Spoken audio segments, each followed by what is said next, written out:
کیا تم اس شخص کو قتل کرنا چاہتے ہو جو یہ کہتا ہے میرا رب اللہ ہے، اور جو تمہیں رب کی طرف سے کھلی نشانیاں لے کر آیا ہے؟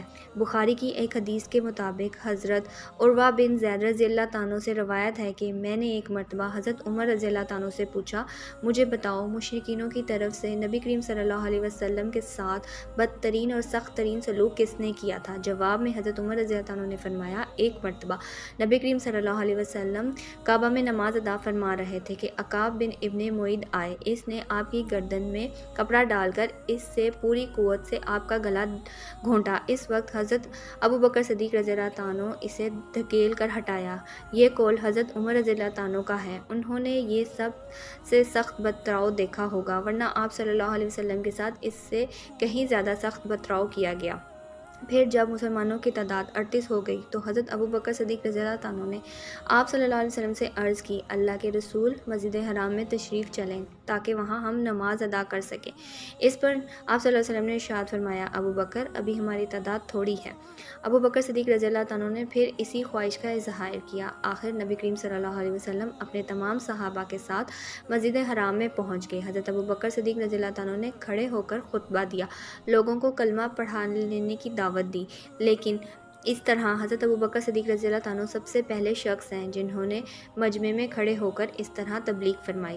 اس خطبے کے بعد جواب میں مشرکین مکہ حضرت ابو بکر صدیق رضی اللہ عنہ اور دوسرے مسلمانوں پر ٹوٹ پڑے اور انہیں مارنے لگے۔ حضرت ابو بکر صدیق رضی اللہ عنہ کو تو انہوں نے سب سے زیادہ مارا پیٹا، مار پیٹ کی انتہا کر دی۔ عقاب تو انہوں نے جوتوں سے مارا، اس میں دانا تلا لگا ہوا تھا۔ اس نے حضرت ابو بکر صدیق رضی اللہ عنہ کے چہرے پر جوتوں سے اتنی ضرب لگائی کہ چہرہ لہو لہان ہو گیا۔ ایسے میں حضرت ابو بکر صدیق رضی اللہ عنہ کے قبیلے بنو تمہ کے لوگ وہاں پہنچ گئے۔ انہیں دیکھتے ہی مشرکینوں نے حضرت ابو بکر صدیق رضی اللہ عنہ کو چھوڑ دیا۔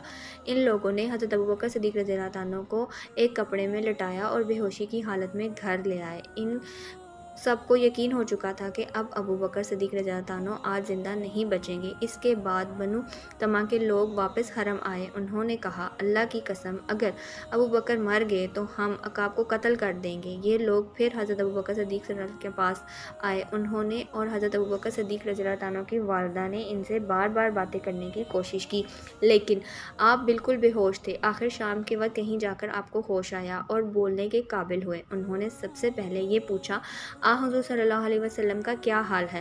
گھر میں موجود افراد نے ان کی بات کا کوئی جواب نہ دیا۔ ادھر حضرت ابو بکر صدیق رضی اللہ عنہ بار بار اپنا سوال دہرا رہے تھے۔ آخر ان کی والدہ نے کہا، اللہ کی قسم ہمیں تمہارے دوست کے بارے میں کچھ معلوم نہیں۔ یہ سن کر حضرت ابو بکر صدیق رضی اللہ عنہ نے فرمایا، اچھا تم پھر جمیل بنت حبا کے پاس جاؤ، ان سے حضور صلی اللہ علیہ وسلم کا حال دریافت کر کے مجھے بتاؤ۔ جمیل رضی اللہ عنہ حضرت عمر رضی اللہ عنہ کی بہن تھی، اسلام قبول کر چکی تھی لیکن ابھی تک اپنے اسلام کو چھپائے ہوئے تھی۔ حضرت ابو بکر صدیق رضی اللہ عنہ کی والدہ ان کے پاس پہنچی۔ انہوں نے جمیل رضی اللہ عنہ سے کہا، ابو بکر محمد بن عبداللہ کی خیریت پوچھتے ہیں۔ جمیل رضی اللہ عنہ چونکہ اپنے بھائی حضرت عمر رضی اللہ عنہ سے ڈرتی تھیں، وہ ابھی تک ایمان نہیں لائے تھے، اس لیے انہوں نے کہا، میں نہیں جانتی۔ ساتھ ہی وہ بولی، کیا آپ مجھے اپنے ساتھ لے جانا چاہتی ہیں؟ حضرت ابو بکر صدیق رضی اللہ عنہ کی والدہ نے فوراً کہا، ہاں۔ اب یہ دونوں وہاں سے حضرت ابو بکر صدیق رضی اللہ عنہ کے پاس آئیں۔ جمیل رضی اللہ عنہ نے ابو بکر صدیق رضی اللہ عنہ کو زخموں سے چور دیکھا تو چیخ پڑی، جن لوگوں نے تمہارے ساتھ یہ سلوک کیا ہے وہ یقیناً فاسق اور بدترین لوگ ہیں، مجھے یقین ہے اللہ تعالیٰ ان سے آپ کا بدلہ لے گا۔ حضرت ابو بکر صدیق رضی اللہ عنہ نے کہا، رسول پاک صلی اللہ علیہ وسلم کا کیا حال ہے؟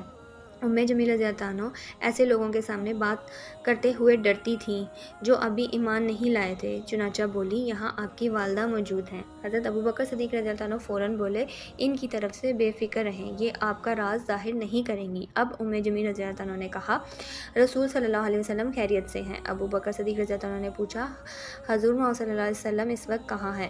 جمیل رضی اللہ عنہ نے فرمایا، دار رقم میں ہیں۔ یہ سن کر حضرت ابو بکر صدیق رضی اللہ عنہ بولے، اللہ کی قسم میں اس اس وقت تک نہ کچھ کھاؤں گا نہ پیوں گا جب تک میں رسول پاک صلی اللہ علیہ وسلم سے مل نہ لوں۔ ان دونوں نے کچھ دیر انتظار کیا تاکہ باہر سکون ہو جائے۔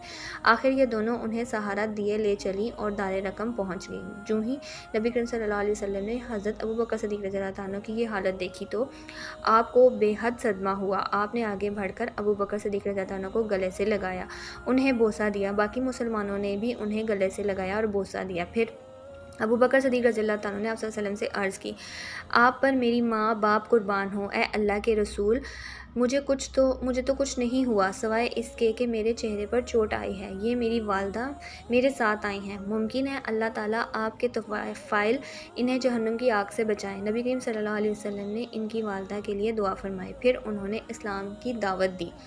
وہ اس وقت ایمان لے آئیں جس سے ابوبکر صدیق رضی اللہ عنہ اور تمام صحابہ بے حد خوش ہوئے۔